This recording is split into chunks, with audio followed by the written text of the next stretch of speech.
what that fight did was put the sport over.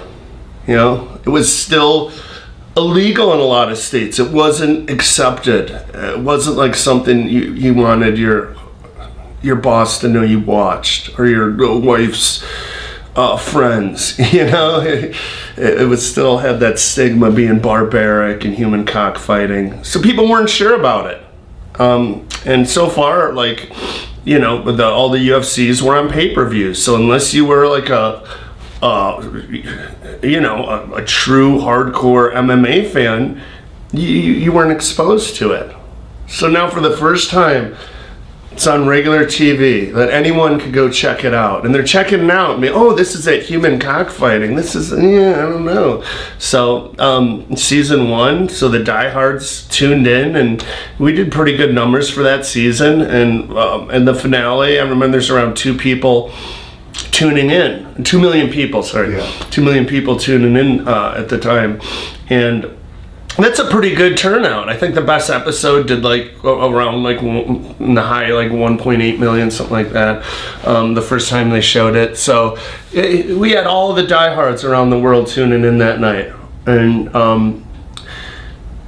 after the first round, it was just a barn burner, good, entertaining round, back and forth, that people were calling their friends and being like, hey, I know you're not sure about this sport, but check it out. Turn this fight on. Like, you know, I know you bust me my balls about watching UFC, but see for yourself. And, you know, then the numbers ended up peaking in the second round at 10 million. That can only mean one thing. People are like calling and spreading the word about it. And entertaining fight, feel good ending. Put the sport over, made people realize that we're just regular guys, you know? It's just that whole stigma that used to be associated with it was just dissolved, you know? We were both kind of, at the end, we were still joking, laughing, and, you know, holding each other's hands up and cracking them funny ones, and just being silly, goofy, and then Dana comes in, gives it 2 contracts, and it just really warm, feel-good ending. And really just erase the negative stigmatism that the sport kind of had carried on for so long, and made people say, yeah, this sport is fucking cool. Bonnar was telling us yesterday that you guys were actually pretty good friends in the house. Yeah, we got along easy. I don't know if he told you, but he snuck out after he won his fight. He snuck out of the house. And I gave him some money, because I randomly had some money in my bag to go, you know, he went and bought some like Mad Dog 2020 like a mile away or something. And yeah, I tried to cover for him and act like he wasn't sneaking out of the house, like, oh, he's just in the shower, yeah. No, I mean, I was just I've never needed to hate someone to fight them or not like them, you know. Fear and, you know, self-love is all the hate you need, you know?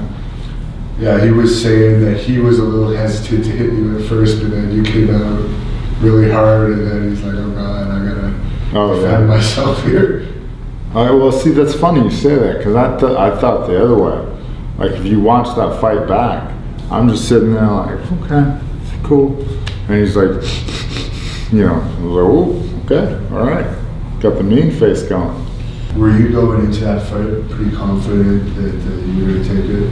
No, I was going in unconcerned about the results, really. Like, I'm going to do my best. I'm going to try my best. I've trained pretty hard for this. I know I'm not going to quit. So the outcome is, you know, I've done everything I can to get the outcome I want. There's no point in worrying about anything else. And what do you say to the people that say that was the greatest fight of all time? I think UFC even ranked it the greatest fight of all time. No, it wasn't the greatest fight of all time at all. It was a pretty good fight, but it was definitely one of the most important fights, right? So it's just the scope of the situation, the gravity of the situation, you know, the fact that the deal for the second season got done right after that fight, like as the main event. Ken Shamrock and Rich Franklin were fighting, you know, the main event, you know. So yeah, it was just important for TV. And what was your reaction when you won, knowing that you're I'm going to have the 6-figure contract? Well, I was really excited because I knew that my job, my sole job, was now to be as good as I could at MMA. And before, I felt like I was always kind of cheating myself because I'd been in school and then have a job, or, you know, for a while I had to do, you know, odds and ends to pay for life so I could afford to fight, you know. You got pretty famous from that show. Did you notice that right away after people recognizing you on the streets? Oh yeah, right away. And it's funny, you know, I think the thing Stephan and I both did really well is we're very, you know, common, right? So very, you know, not intimidating, very much like the goofy kid next door. So people were always like, hey man, you know, it's kind of almost the what I would call the Jeremy Horn effect, where people are like, well, that guy's not that tough or anything. I could do that if he could do that. You know, so people were always like, yeah, I started fighting because I saw you and you didn't appear to be that good, so I figured I could do it. I was like, oh, thanks. Thank you for watching the Hannibal TV. Please like this video if you enjoyed it and click the subscribe button to not miss any of our latest shoot interviews, match videos, or news updates.